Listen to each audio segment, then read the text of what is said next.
So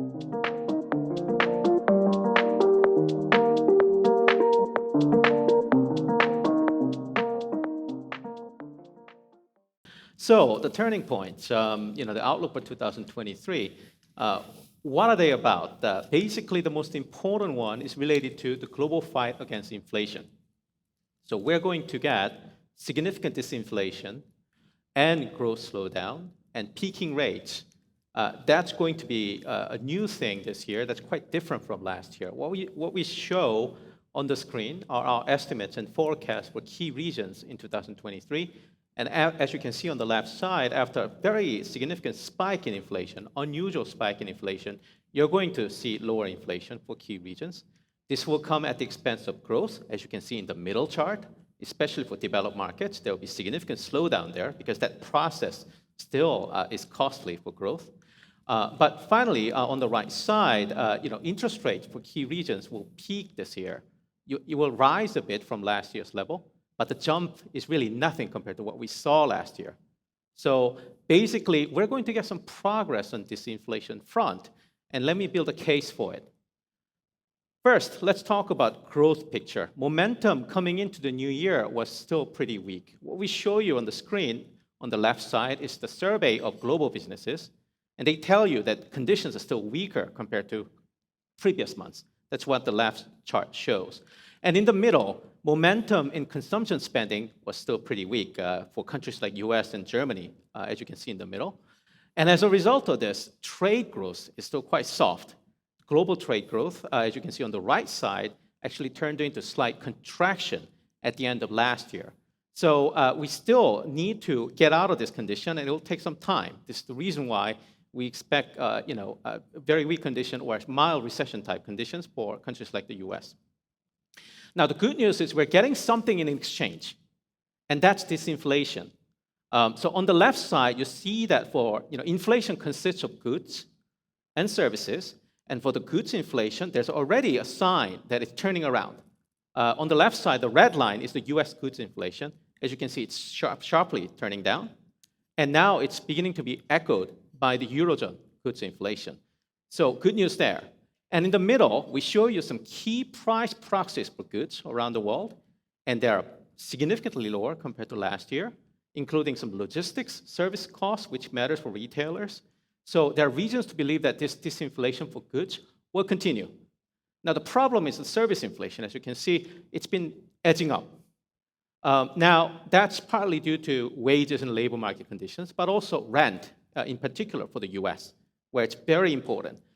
Good news is that we're beginning to see slowdown in rent prices, new rental contracts in the US. So the CPI series will follow this with a lag. So we'll eventually see a peaking rent inflation too.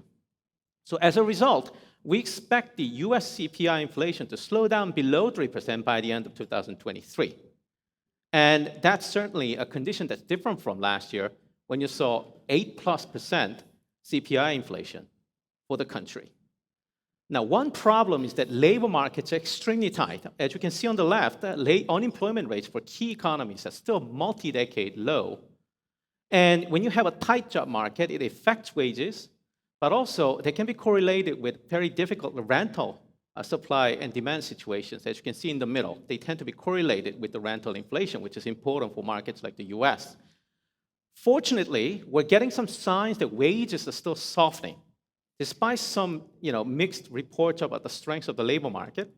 wages are softening, so that means the central banks will not panic. But the overall picture remains quite tricky for central banks. And for this reason, we still think key central banks will keep the rate in a restrictive territory for the remainder of the year. As you know, we recently had additional rate hikes by the Fed and the European Central Bank. They'll probably raise one more time in March, so they'll bring the US rates to 5%, and European deposit rates 3%, and the central banks will keep the rates there for the remainder of the year because they need to see the evidence that service inflation is slowing down. So it's going to take some time. The bottom line of all this is that global monetary policy is reaching the peak rate, but we are not, just on the eve of some additional significant rate cuts yet. It will take some time before that materializes. Another key factor we need to pay attention to is China's reopening. And I think this is a story that you all are familiar with. Beijing made a decision to go ahead with the living with the virus strategy. And it is irreversible, and it's going to have positive impact on the countries that are sensitive to China's demand. So just to wrap up, if you combine all these elements together, you're going to get a disinflation this year. It will come at the expense of growth, but it will allow central banks to slow down rate hikes and eventually enter a period of extended pause. You're going to get some stabilization on energy markets, which we'll potentially discuss later. But China's reopening story adds demand for some countries, like especially in the emerging markets in Asia Pacific. And we end with this summary of a forecast for the global economy. Remember, new year, new inflation regime,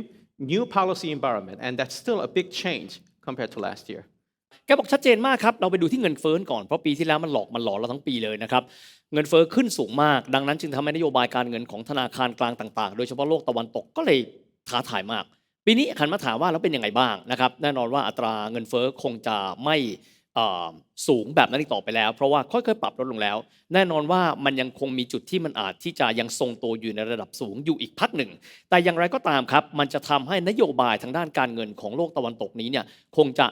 ดีไปกว่าปีแล้วคือปีที่แล้วเข้มงวดมากสายเหี่ยวสุดๆปีนี้ผ่อนคลายลงแต่ย้ำเลยนะครับว่ามันไม่ได้มีความหมายว่าเขาจะเริ่มคัดหรือว่าตัดปรับลงอัตราดอกเบี้ยในปีนี้นะครับทีนี้ไปดูในไส้ในกันบ้างครับในตัวของตัวค่าแรงกันบ้างตลาดแรงงานยังถือได้ว่าแข็งแกร่งอยู่นะครับแต่ถ้าเกิดว่าเรามองในแง่ของตัวค่าจ้างจะพบว่าค่าจ้างนั้นปรับตัวลงมาบ้างนี่คือสาเหตุหนึ่งครับที่จะบอกว่า